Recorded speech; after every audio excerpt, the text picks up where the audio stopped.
and Teller give away a Fool Us trophy and a pinky promise to have anyone who fools them perform in their long-running Las Vegas magic show. And here comes one now. Hi, my name is Theron Christensen, and I'm a prosecuting attorney from Ames, Iowa. So when I was a kid, being religious, my parents didn't allow playing cards in our home. And that challenge turned out to be a blessing in disguise, because now I feel like my magic stands out from the typical magic you might see today. I've been a prosecutor now for 2 years, and it might surprise you to know that there's a lot in common between magic and law. Both magic and law work best if you are able to win over your audience and get them to see things your way. On the other hand, a magician succeeds by breaking the rules, and a lawyer succeeds by following the rules. Tonight, I'm doing a magic trick that's over 100 years old, but I had to recreate it using modern methods and techniques. Penn Teller, tonight you are my judge and jury.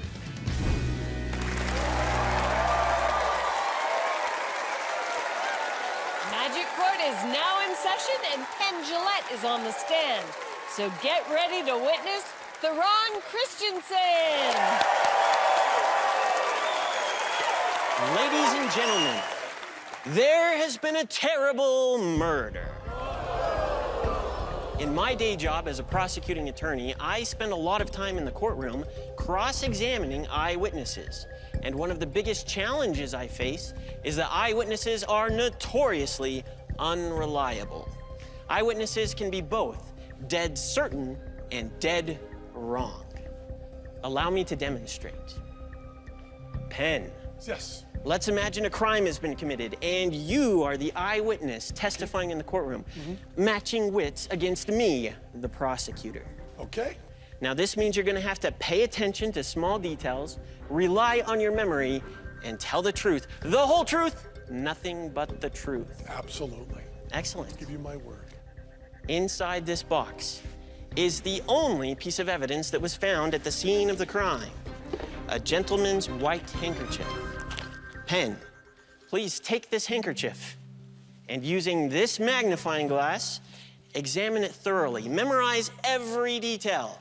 I certainly Just will. know if you blow your nose in it, you might become our prime suspect. Do you have the handkerchief memorized? Well, yeah, it's rather repetitious. It's just kind of all white handkerchief. If you're satisfied, that's good enough, sir. Well, yeah, I'm satisfied. Wonderful. Because now we're going to test your eyewitness memory Okay. by hiding the evidence away inside of the box.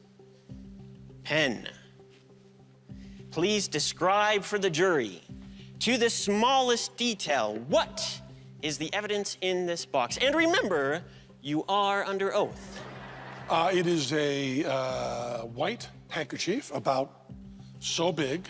It's been folded into squares that big, which I think makes it folded into 12 sections. The folds were all very clear on it. And it was, as far as I could tell, all one color, white, and all one weave. It had seam around the outside of the whole thing. Excellent. Very detailed description. But I think you might have missed something. Do you remember anything else about the handkerchief? I don't. Well, this is just a small detail, but I thought maybe you would remember this bloody handprint. Oh, my goodness gracious, my goodness gracious. Penn, your credibility as an eyewitness just took a big hit. It did. But I did only give you a few seconds to examine this evidence before we put it in the box. Ladies and gentlemen of the jury, maybe it was just inevitable that a small detail like this bloody handprint would slip through the cracks. Besides, I believe in second chances, so Penn, let's try this again. Okay. Once more, we'll hide the evidence in the box, so all you have to rely on is your memory.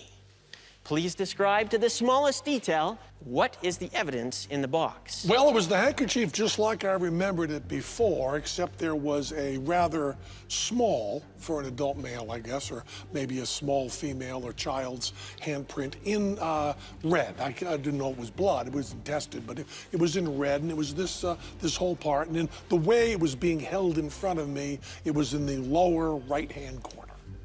Well done. Well done indeed. You did remember the handprint in quite some detail.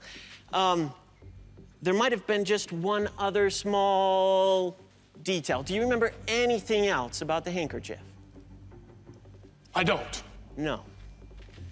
Again, this is just a small detail, but I thought maybe you would recall that this handkerchief has been torn to shreds.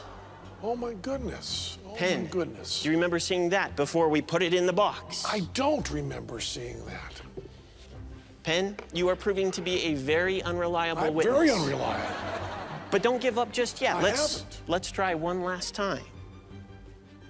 For the last time, we'll hide the evidence in the box. Penn, you know the drill. For heaven's sakes, try to get it right this time.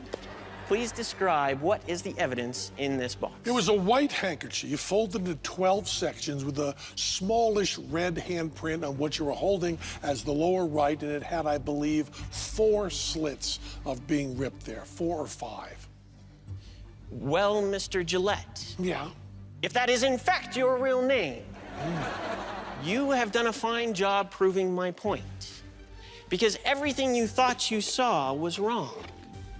This is the only piece of evidence that was found at the scene of the crime. And as you can plainly see, there's no handprint, no cuts or tears, just a gentleman's white handkerchief. But what bothers me most about this, Penn, is that I gave you every opportunity to examine this evidence. You did. I even let you use a magnifying glass so that you could spot all the clues. Yet somehow you completely missed the murder weapon. Thank you. Theron Christensen! Wow, all right. Well, you must be a great prosecutor because you're a great magician. Do you ever think you'll have to give up one for the other?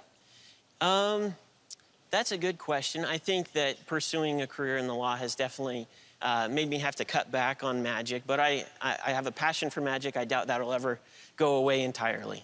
Are there any other magicians in your family? No, I'm the only one. In fact, growing up, I think my siblings were probably my most skeptical audience. They didn't really appreciate magic the same way I did. Maybe your children? Yes. They think I'm really magic at this point, you know, when I pull coins out of their ears or change the color of the candy they're holding or whatever it is, they really like it. All right, Theron, the jury is in. Let's hear the verdict. Hey, Theron, so you really are a prosecutor, huh? I am, yes. Oh, my goodness gracious. That's why I was so nervous when I was up there. Oh, my God. Well, it's good that you have a hobby. It's really nice that you have a hobby. You know, you're a professional magician, and then in your spare time, you're a prosecutor. That's really true. Some people play jazz. Some people do macrame, but you have found this wonderful hobby in being a prosecutor. I really appreciate that. But enough about this. Let's get to the case. You had me up there for the wrong reason, you see, because I wasn't actually an eyewitness to this crime. I was actually an expert witness, and I had a lot of information. I had someone working undercover, and also the crime was not a murder. The crime was actually stealing, a drop-off, and there was a flasher involved. So it was a much different crime than you represented. But I want to say one thing, and this has nothing to do with this case, but I think it's interesting, and you might find it interesting as someone who's involved in criminal law. Teller has this aunt. You know your aunt? Yeah. Teller's aunt is not only a kleptomaniac, she's also a maniac klepto, which means she steals things and then she secretly puts them back. So I would like to say that we looked at all the evidence, we watched the case very carefully, and the jury is unanimous. We loved your act, but you did not fool us. Well, did Penn's legal mumble-jumble tell you how the trick was done? Though I'd like to plead the fifth, I think it's safe to say guilty as charged. Thank you. Thank you so much, Theron.